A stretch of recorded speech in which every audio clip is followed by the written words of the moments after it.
ज्ञानाञ्जनशलाकया चक्षुरुन्मिलितं येन तस्मै श्रीगुरवे नमः। श्रीचैतन्यमनोभीष्टं स्थापितं येन भूतले स्वयं रूपकदा मह्यं ददाति स्वपदान्तिकम्। आददानस्तृणं दन्तरिदं याचे पुनः पुनः श्रीमद्रूपपदाम्भोज धूलिस्यां जन्म जन्मनि अनर्पितचरिं चिरात् कर्णयावतीर्णा कलो समर्पयितुमुन्नतजलरसां सभक्तिश्रियम् हरिपुरटसुन्दरद्युतिः कदम्बसन्दीपितः सदा हृदयकन्दरे स्फुरतु वा शचिनन्दनः. First of all, offer my millions of obeisances to lotus feet of अस्मदीय Gurupad पद्म नित्यला भ्रष्ट जगत गुरु श्री श्रीमद भक्तिवेदांत नारायण गोस्वामी महाराज, त्रिंडी स्वामी श्री श्रीमद भक्तिवेदांत दंडी महाराज, नामनिष्ठ संत श्री अनिरुद्ध दास प्रभु जी, all the Vaishnavas and Vaishnavis who are gathered here, please accept my humble obeisances. Reading from Srimad Bhagavatamritam, Canto 2, Chapter 2, and this particular title of this particular chapter is Jnanam, knowledge, verse number 204. सा कर्म ज्ञान वैराग्यापेक्षकस्य न सिद्धति परम श्री कृष्ण कृपया तन्मात्रापेक्षकस्य हि. सा she bhakti, karma fruitive work, jnana knowledge, vairagya renunciation, apekshasya one who desires,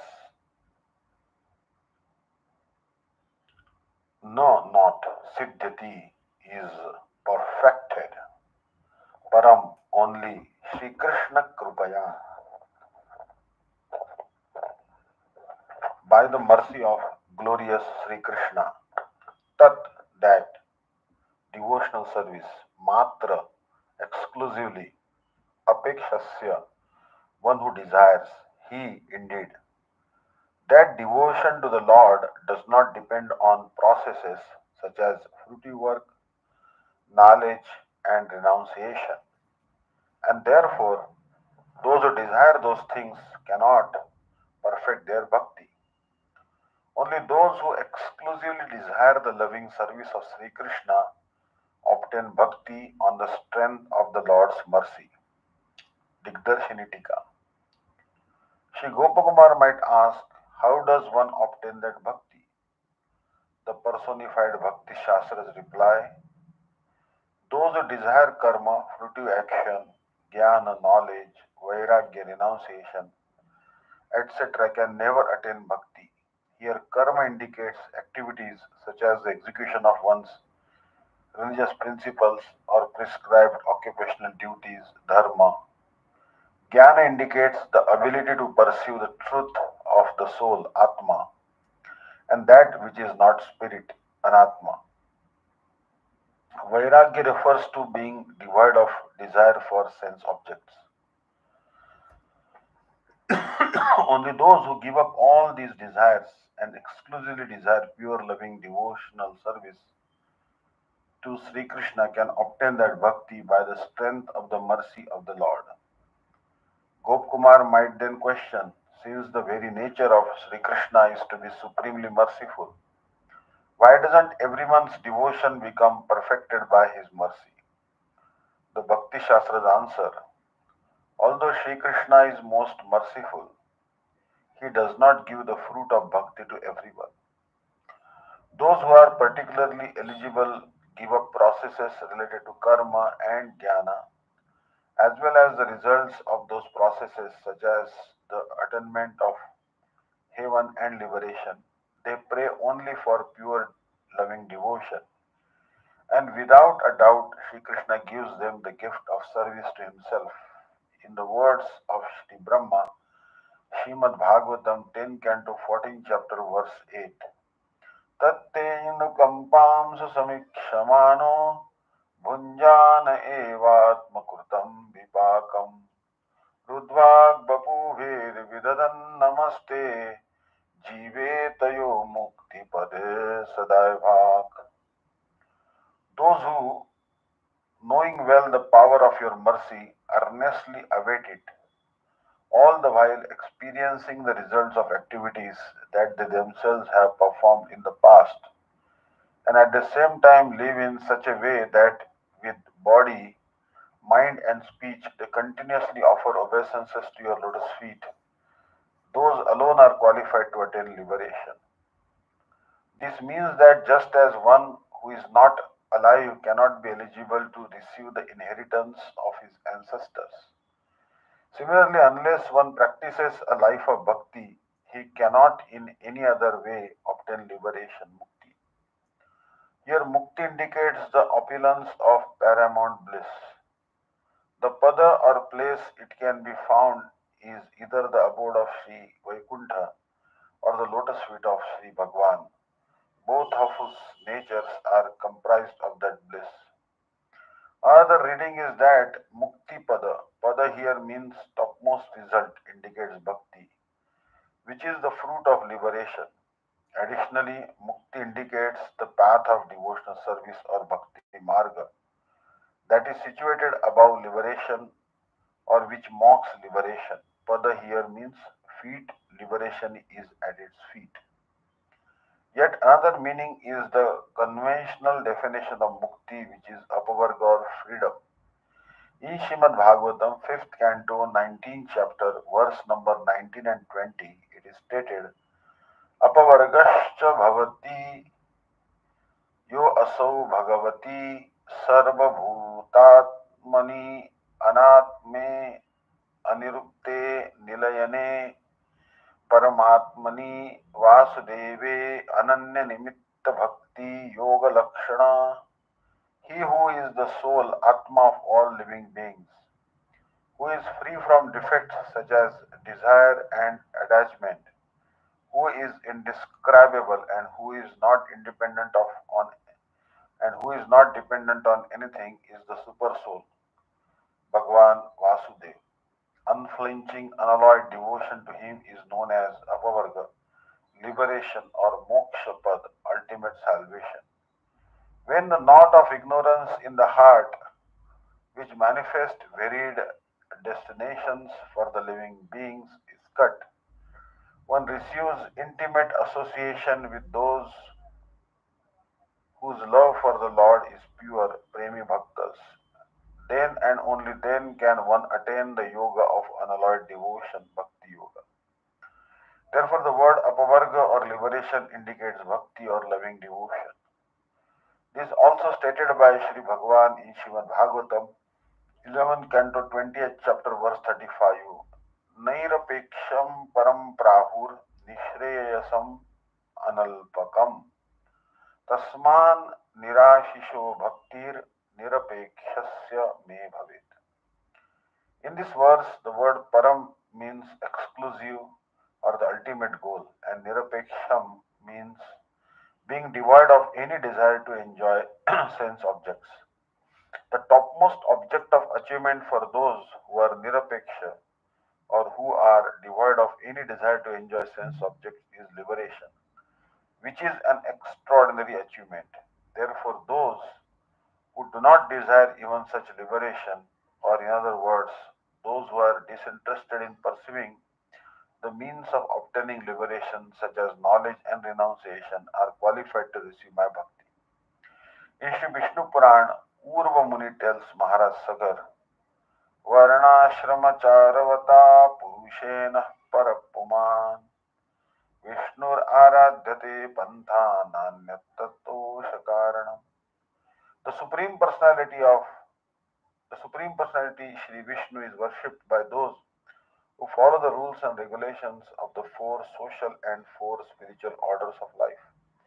Varnashram. Factually, other than the execution of Varnashram, there is no way to please Sri Vishnu. The prime duty of a person, the prime duty of a person executing Varnashram is to worship Sri Vishnu. Giving up all other processes, one should become successful by practicing Varnashram Dharma, which is based on the worship of Vishnu.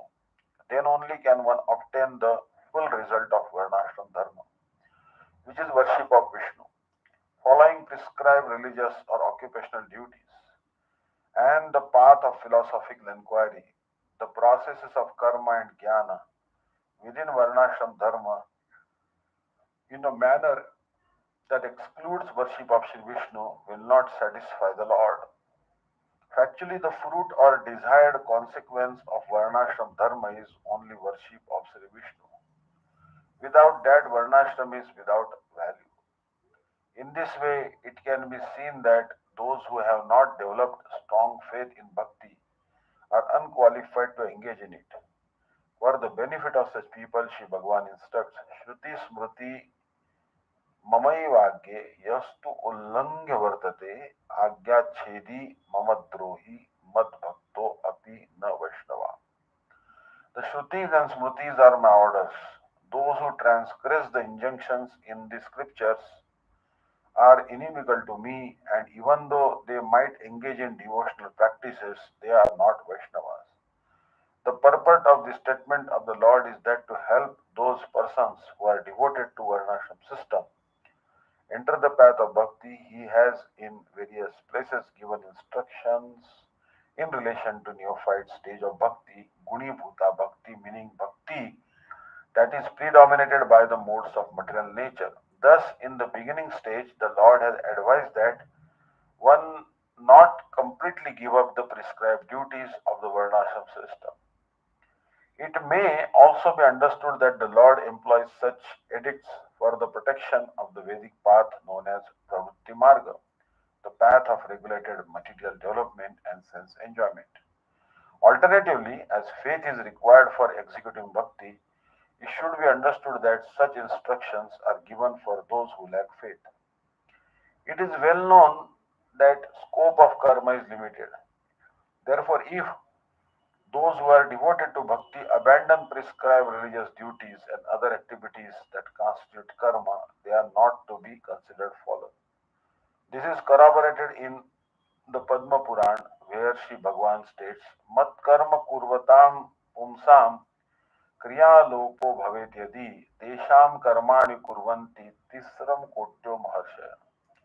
If one who is acting on my behalf or who is performing my devotional service is unable to execute any prescribed duty,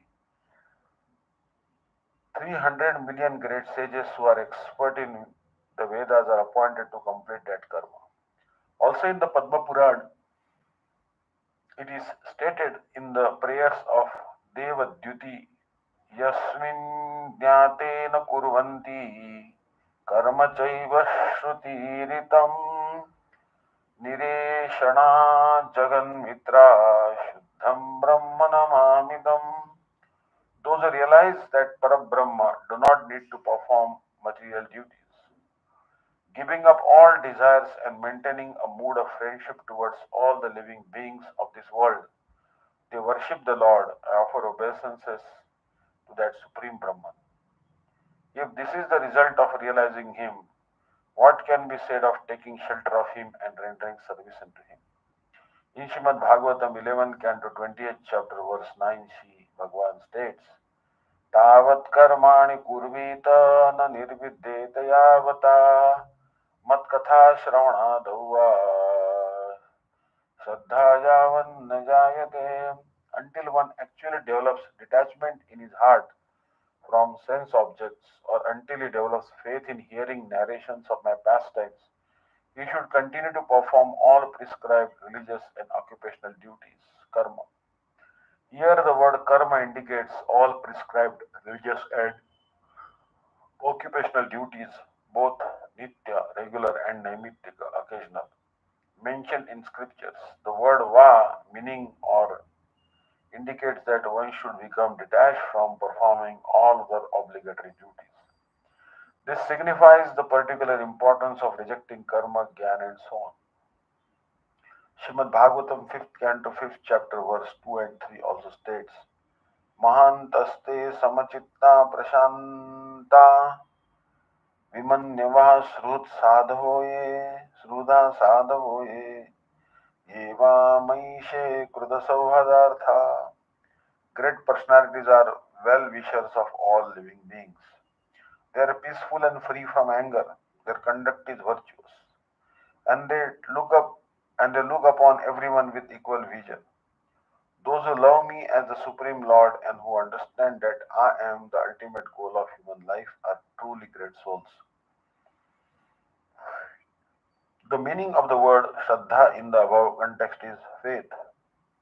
In Srimad Bhagavatam 11 Canto 20th chapter verse 36, Shri Bhagavan states, न मयि एकांत भक्तानां गुणदोषाद् भवागुणा साधूनां समचित्तानां बुद्धे paraम उपेयिषाम्. My unalloyed devotees, saintly persons who see all living beings as equal, are free from the sin and piety that accrue from observing or not observing rules and regulations. This is because I am transcendental to illusion and they are absorbed in my qualities and pastimes. They are situated in the stage that is beyond intelligence. Shiva also says, स्मर्तव्या सततं विष्णुर्विस्मर्तव्यो न जातु चेत् सर्वे विनिषेधास्युरेतयोरेव किङ्करा. Always remember Shri Vishnu, never forget him. All rules and regulations are subservient to these two injunctions. The Bhakti Shastras conclude by saying, therefore, all the rules and regulations mentioned in the scriptures are subservient to these. It is true that one automatically follows all rules by remembering Vishnu, because simply by that remembrance one receives the benefit of following all rules. Moreover, by forgetting Sri Vishnu, one incurs all types of sins that are described in the scriptures. Therefore, always carefully remember Vishnu and do not do anything else other than this. Hare Krishna. Vancha kalpataruvesha kripa sindhu ch pradhanam pavanebhyo vaishnavebhyo namo namo. So we'll discuss tomorrow the verse number 205 from Canto 2, Chapter 2 of Sri Brihad Bhagavatamritam. This particular chapter is entitled Jnanam, knowledge. Verse number 205 tomorrow. Hare Krishna, Hare Krishna. Vancha kalpataruvesha kripa sindhu ch pradhanam